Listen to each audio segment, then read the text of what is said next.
Welcome, Dr. Singh. Today we want to talk about your article on the new model for cancer treatment, the model that you have called the Holistic Oncology Care Model, or HOM for short. So you have said in this that the last decades have seen a lot of changes, in fact, a lot of advancements in the treatment of cancer. And you've used these acronyms: Total Oncology Care, TOC, Oncology Care Model, OCM, Enhancing Oncology Model, EOM. So can you just disambiguate and simplify these acronyms for us before we talk about the HOM model? So actually the OCM model came from the government's Center for Medicare and Medicaid Services. They wanted to create a system for oncologists to participate in something similar to a fee-for-value model, where they would focus on the quality of care, they would bring down the cost of care across the population, and maybe take part or partake in some of the savings. It didn't succeed too well. I think it came around 2016. It didn't succeed too well. So then, of course, then the government came up with new ideas. So enhancing oncology model, I think it came around 2021. EOM, where more services were added, considering people's resources of the patient population, if there were indigents, a more a focus on their ability to afford care and things like that. But see, all these models have an inherent flaw. And then the TOM, Total Oncology. Total Oncology Initiative, Total Oncology Care, different organizations in our area, Tampa Bay, have started that. Moffitt Healthcare started, I think they call it Total Oncology Care. Then there is another company which has Total Oncology Initiative. These are all approaches, models that are, again, flawed. It's a very academic center focused on intense, aggressive therapy for cancer patients. But let's take a holistic picture, a bigger picture for the country. We have great treatments now. We can't afford them. And if it continues, your Medicare fund will go bust in the next few years. And I don't want to go into why the costs of oncology, the therapy, the drugs are so high, why this has become an assembly line to just keep giving infusions and billing.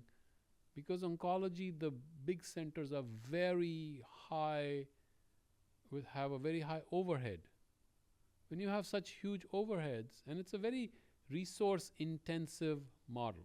And last time you told us that the drugs are so expensive. Extremely. The equipment is very expensive. So what does a big institution do? When they open up these, with a lot of fanfare, they open up these centers. Now they have to churn. They have to increase the volume because they get a certain percentage of that cost. And whether the person needs it or not, now they have to churn it because they have to pay for the overhead they have created. It's like a white elephant now. That is where we are. So the patient pays for the machine. It's patient pays for the machine. Well, the country pays for our model. It is unsustainable. I don't care what the politicians how they want to spin it. It is unsustainable. To date, in the last, I've been here in this country 28 years, actually more than that, 31 years. I've known about the US for almost 45 years, its healthcare model, I've followed it. I have not seen one politician, not one, who has said, let's take a responsible approach to healthcare. Not one. So all these approaches, these are very protocol-driven approaches. These are approaches, they're very conceptual, but they don't work. Eventually, it has to be an approach that focuses on the patient, the person behind the patient, and has to have a different approach to the patient. So would Where you say the HOM model is patient-centric? patient-centric and uh, provider-focused, provider-friendly. Where, see, the problem is right now when the patient goes to an oncology center, and I've seen this, they just get in that vortex, they're sucked in. And then they're just getting treatments and procedures are done. Big institution, patient goes there, they'll do all these procedures, and then they'll spit them out. So And the you have no patient idea. loses autonomy. Would you say that? Autonomy. There's nothing. Information is not there. What autonomy? Informed consents are not going on. I mean, I had a patient put on chemotherapy, having severe reaction, families upset, patient is having diarrhea, losing her memory, losing her mind. And the oncologist says, no, you have to have it if you need to live longer. Okay, so my question to the oncologist was, if we don't give the therapy versus if we give the therapy, how much will we gain? Do you know the answer? The chances of the patient living 5 years without the therapy were 81%, according to the studies. The chances of the patient living with the chemotherapy were 84%. Only for 3%. Wow. Are you kidding me? Yes, it's crazy. And the It's quality of life. And for you that are 3%. telling the patient, if you don't do it, you will die. So what is the mindset we have created? You will die. You will die. First thing is, you're just going to die. Let me come and save you. You terrify people into taking treatments which are destroying the quality of the life. There is no, the woman is demented now. What am I going to do? What is that 5 year plus that 3 months worth? That 3% extra. What is it worth to the patient? So these fancy treatments are not necessarily better. We have to discuss with the patient what they want. A 91-year-old patient of mine was found to have a tumor in the pancreas. Goes to the oncologist. Patient is very clear with me. Leave me alone. Leave me alone. Daughter, friends, we want you to have an oncologist review. Go. Oncologist, okay, we're going to do an endoscopy, ultrasound, we'll put a needle in it, we'll take the biopsy, we'll start the chemotherapy. Patient comes back. I said, okay. This is what they want to do. I said, we have heard what they want to do. We know what they want to do. What is it that you want to do? Because when you came, you told me you don't want anything. Now you say this is what they want to do. What do you want to do? He says, I'm 91. I've had a great life. Leave me alone. And he was less charitable than he had other words, choice words. Leave me alone. I said, leave you alone. You want pain relief? I'll give you whatever you need for pain. Spend time with your family. Get your bucket list organized. Enjoy life every moment you have. He was a nice, beautiful man, happy, grateful to everyone, God-fearing, God-loving. He has no problems. He has no fear of death. He's okay. It is we who are afraid of death. And we transmit that into the patient. So this patient said, no, leave me alone. Family was fine. Once the patient decides, leave me alone, everyone crying. For 2 minutes, everyone cries. Daughters, friends, everyone cries. Oh, how could you do this to us? Then after 2 minutes, they realize he's right. I said, if you were in his position, what would you let someone do a biopsy and put a needle there? No. Okay, then please stop this whining. So what we have turned this into is a false narrative. You might have heard that phrase before. Usually we hear that in politics. We are not able to tell the patient the truth. We are not able to think for him as him. The empathy is not there. It is just a superficial commiseration and say, okay, this is what we're going to do. No, that is not the way to approach it. So, second, the primary care doctors, the oncologists, the nurses, the palliative care, the pain doctors, they're not working together as one team. Oncologists are doing whatever they want to do. Then the center spit the patient out. Now we are left holding the bag. Then we don't know what's happening. Chemo has been given, the patient is now very sick. Patient is septic. Now I have to take care of him. I don't even have the records. They didn't even bother calling me up. This is what we are doing. So what kind of a tertiary center do you have when you don't communicate with the primary, when you don't respect the need of the patient in a primary care setting? This is a human being who lives outside this hospital. When this hospital is done at 5 o'clock, this patient goes home and has a life there. What kind of an arrangement have you made there for this patient to live? That is not a mindset. So everyone has to have a team-based approach. Together, they can do far better for the patient than just one little procedure that needs to be done. And that is, throw them out. That is not going to work. Unfortunately, we have a very reductionistic framework, silos, and that is why these models don't work. Or health plans sign up with these huge companies. They call on the phone. Are you using this protocol? No, we are not. You're going to change the protocol. Okay, we change the protocol so that you will pay us. But there is no hands-on involvement. Somebody sitting up there, some one-armed man sitting in Russia is making these decisions for you. Dr. No. Dr. No, N-O. And this is not the way to run these models. So this is my humble suggestion. Patients have to be appreciated for who they are. They are human beings first. We have to go back. We have to individualize. We have to personalize healthcare, especially in oncology. This fear-based approach has to go. And then we have to work as a team to provide them the resources so that they can do well. They decide what needs to be done. Informed decisions, really informed decisions have to be made. Then I think there will be better quality, there will be better appreciation. And you realize the last 1 month of these cancer patients is the worst, the highest cost, and the worst results. Because we don't stop. We just don't give up. We don't stop till the patient is dead. Right. As one so of the authors you said, defeat the disease, but you have lost the patient. Yes. And that is a problem. So anyway, I've been talking to oncologists. Some of them are skeptical. Some of them are open. No, I wanted to ask you, Yes. I think you wrote a pitch, as it were, I would even say a plea to the healthcare companies. I did. And then have you received any positive feedback? Some are positive.